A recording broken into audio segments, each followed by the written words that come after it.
After 54 years in business, McBride Music and Pawn Shop became the latest casualty of a changing business landscape here in Denton.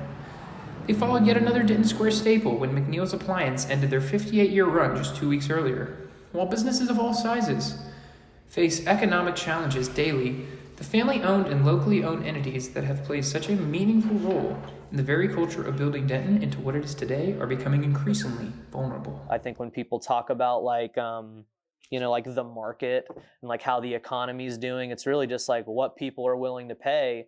And that's why they bump up rents up. They're like, how much can we get away with? If we up at 100, are people going to stay 200? And I think it just happens to businesses too. They just get to that point where the little companies or the local companies can't keep up or stick around.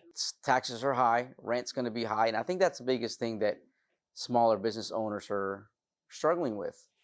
That big increment in rent in a short period of time, it's tough. Denton's skate shop and secondhand sports are indicative of trends not just locally, but across the nation.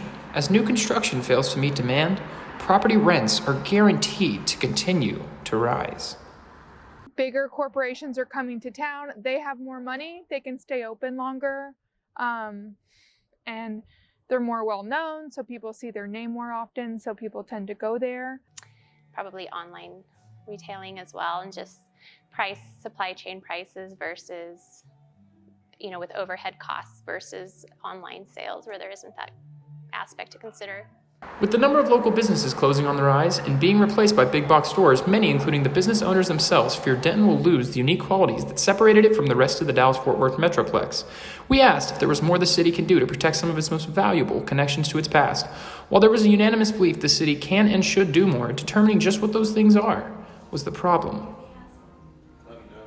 Limit the number of major commercial businesses that you're allowed to have in certain areas. Basically just reserving spaces for local businesses only. Oh yes, for sure. I think that, they can help us advertise more, promote events in some areas that nothing happens. And just to get us out there, because we do make Denton beautiful and it makes us different. Yeah, we can definitely have tax breaks for local businesses, especially people who are Denton natives. There's definitely things that City Council can do to help these businesses, especially with like permits and taxes and things like that. There's definitely things that the city can do to help these local businesses. Although Denton sits on the edge of the country's fourth largest metroplex, the city has found a way to maintain its own personal style and culture.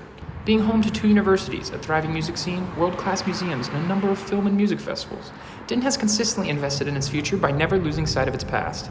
As the population of North Texas continues to grow, it's inevitable that growth encroaches into Denton as well. City leaders and Denton residents alike will face new challenges in ensuring Denton remains Denton. I mean, I don't know what this place will become. Hopefully not like a frickin' McDonald's or something, because we got plenty of those. With your NT Daily News, this is Robert Hanley, signing out.